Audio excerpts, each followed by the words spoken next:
What's up guys, Manny from Motomillion, and let's start putting this R1M back together.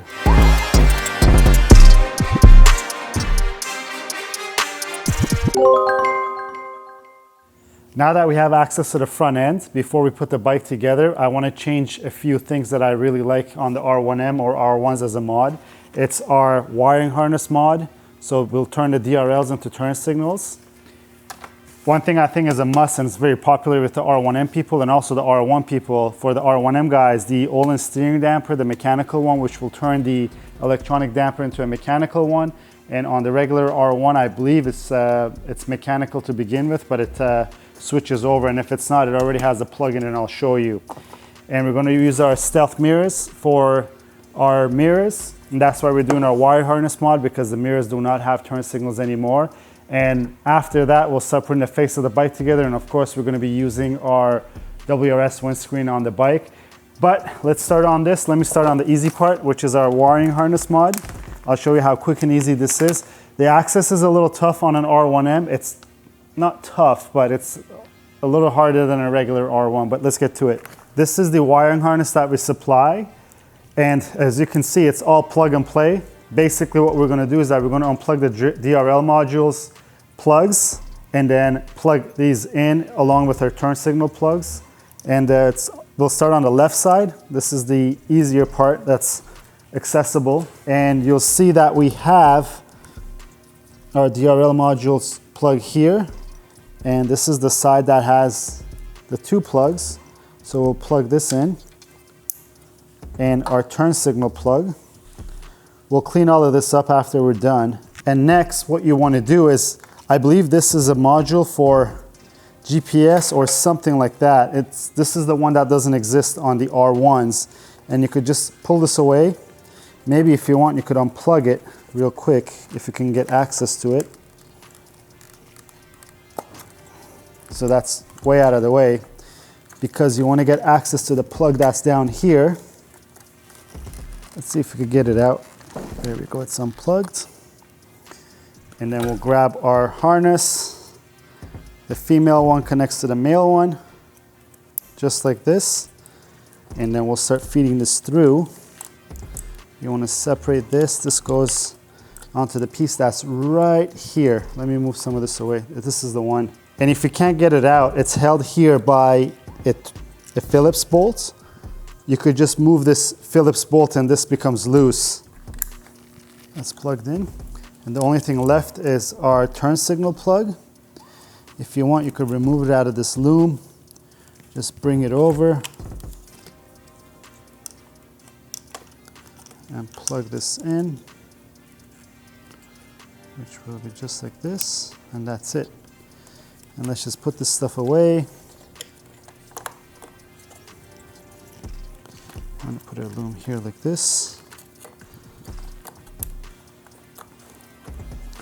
And before I go further and tidy this up, let me plug this module back on, and it slides right back in, just like this. You want to put your wires nice and neatly here. As I said, we'll zip tie everything together, and let's test it. So in theory, these are always lit. It's our daytime running lights. Now when we signal, it should be our turn signal indicators. Let's see it. And if you guys missed it, on the last episode, we did our whole handlebar setup with the MotoGP style buttons. Now we're signaling. Perfect.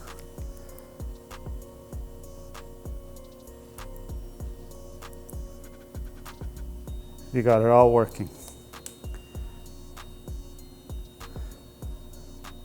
It's the left, and that's the right turn signal. And that's it. So now we have supplied two little zip ties. What I'm going to do is I'm going to zip tie some of these cables together so that they're all neat and nice.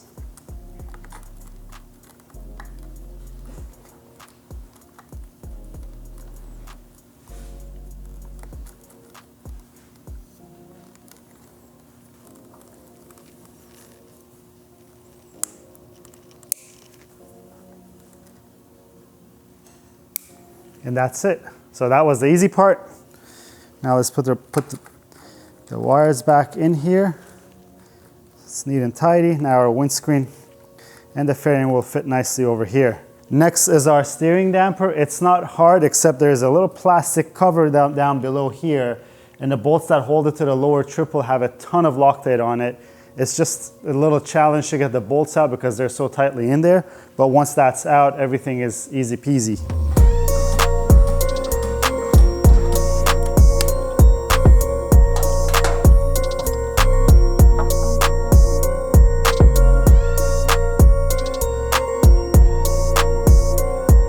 This bolt, almost half of it has the Loctite they use, and the yellow Loctite from Yamaha is pretty tough and strong.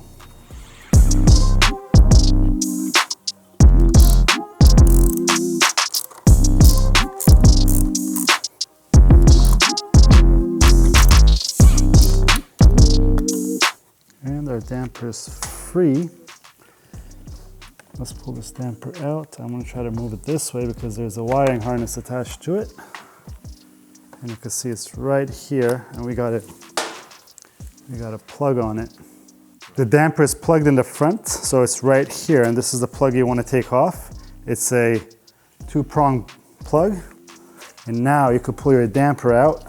So with the kits that we sell from Ohlins, we always include your steering damper eliminator, and you want to make sure you have this, because if not, you're going to get a code on the dash, and the plug is the same. So this is plug and play, and as I mentioned, it's a quick plug and play operation. We have zip ties again, and we'll just zip tie them here, and you see this ridge here, this is meant that so that you can route the zip tie through it so that this doesn't move around. I think we're just going to zip tie it here and push all the wires down.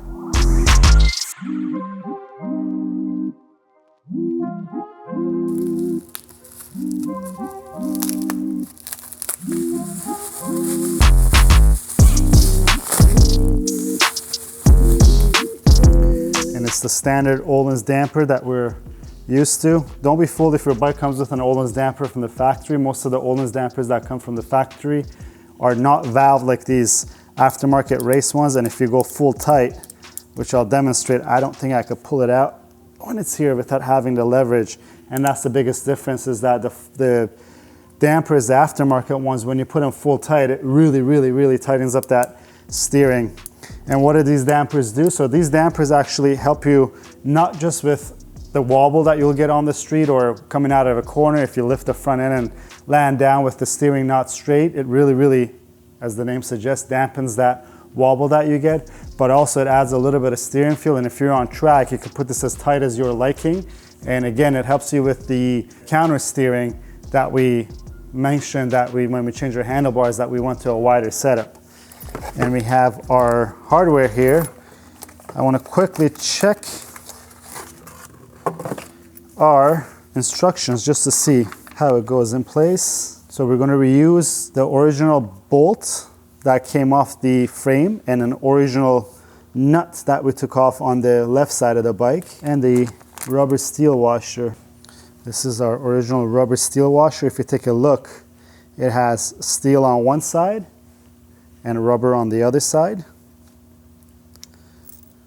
This side is ready to go on. I'm just going to go ahead and grab my Loctite and put some Loctite on there.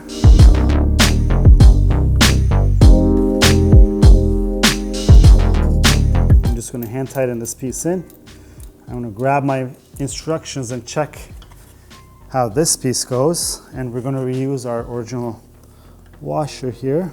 So for the left side of the rod, or the rod end, we use our Ohlins bolt, the Ohlins washer, and then 3 is the ball joint, 4 is going to be the sleeve, this is the sleeve, 5 is the triple clamp, and then 6 is the nut. So let's go on there. So on this side, we're not going to be using Loctite, because if you take a look at the original nut that we're reusing, this is a lock nut. And let's just go and follow what they said. It was just like this, and I believe the washer goes, or the sleeve goes here. It goes on the clamp.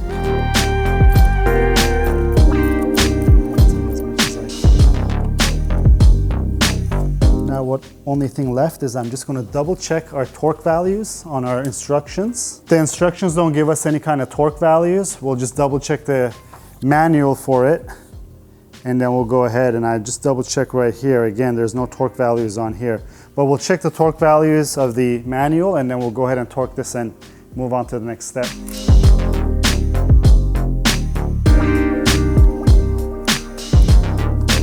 Now that the damper's on and torqued, there's a recommended setup by Ohlins, and they say to put it on 10 clicks. How you want to put it on 10 clicks is to go clockwise and get the damper to maximum hard position, which is this way. There we go, so this should be maximum hard. And then we just count counterclockwise backwards, 10 clicks. And this is the recommended position. And before we go for a ride, we're obviously going to move the handlebars and check everything that's, if there's any interference anywhere. We're not going to do it right now because our bike's on the lift and we have a lot more stuff to put on. But make sure if you're doing this, don't forget to check the motion left and right to make sure nothing is binding. And now all that's left, I'm just going to connect my horn.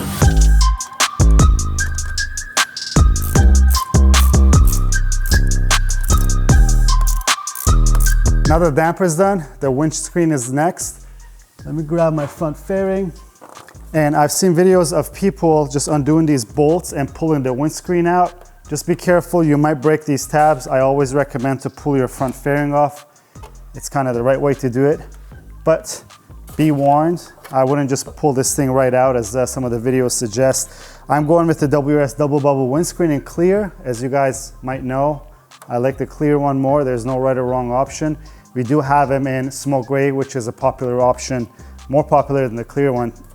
And let's get these bolts out, get our windscreen unpackaged, install it, and get this back on the bike. Something uncommon are these bolts. These are Torx bolts. BMW usually uses torque bolts on all their bolts, but I guess Yamaha is running Torx bolts on here as well. We are going to be changing these with Pro-Tie titanium bolts since we're here.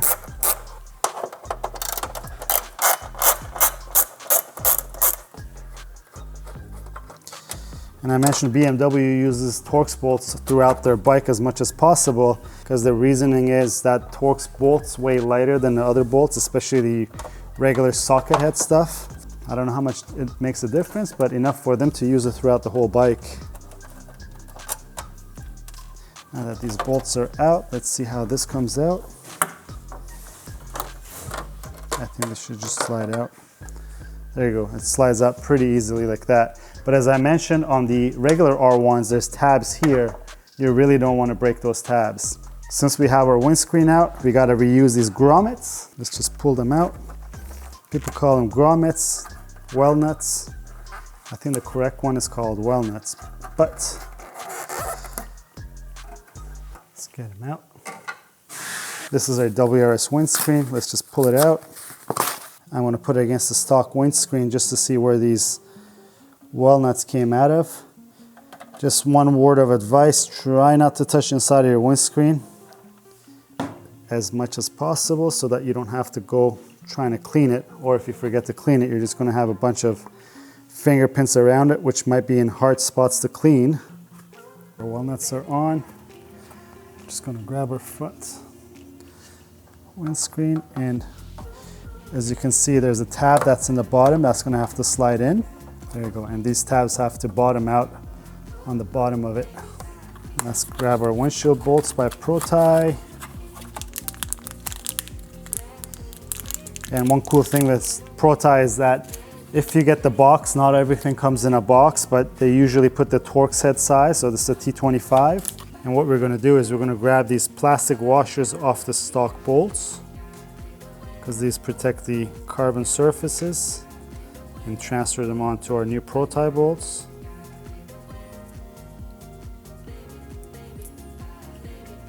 And while we're here, just a quick tip, if you ever want to make sure that the bolts you got are correct, just grab your stock bolt, which is this one, and your Pro-Tie bolt. And what you could do is, or any other bolt that you have, you could put the threads against each other. And you see how nicely they interlock? That means the thread is the same and the size is the same, because if it wasn't, if one thing was wrong, it wouldn't interlock like this. So that's just a little tip from me to you, or if you're searching for bolts that's going to fit because you lost a bolt or you got to replace a bolt.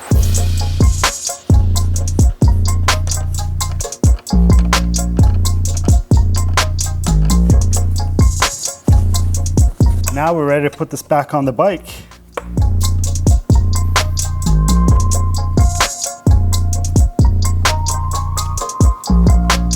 So that's it, guys, the windscreen and our front fairing pieces on. While I'm here, I'm just going to quickly try to tidy up some of these wires that we touched earlier, now that we know our wiring harness mod is working. Next is our Rizoma stealth mirrors. I've mentioned this over and over again. I really like them because I really can't see out of the stock mirrors. Once I put my gear on and everything, all I could see usually is my shoulders. And obviously you can move your mirrors around, but you want to see kind of at a certain angle, and my shoulders always block me. I usually can't use the stock mirrors anyways, but these things help me. What I do is I just lift my elbow and I could just do a mirror check and then put it down. It's a lot easier than trying to move your shoulder away to get a view of the bike. And guys, there's some rubber stops behind us. Don't remove them because they're meant to just sit right here and get rid of any vibrations that it might. And this should just slide right in here.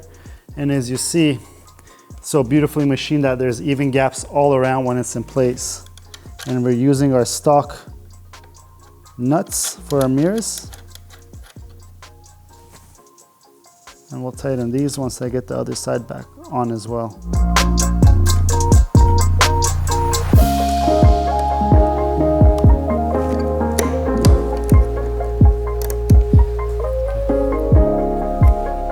And that's pretty much it for this episode, guys. We did a quick few mods that really clean up the front end of the bike. We got our DRL harness mod to this bike so that our turn signals are here. We change our mirrors to these beautiful Rizoma mirrors. And overall, I think one of the most important things was the Ohlins damper that we put on the bike. We often forget it because it's tucked away underneath the bike. It really enhances the riding feel of this bike, and was something that I really wanted to do, especially since everything was apart.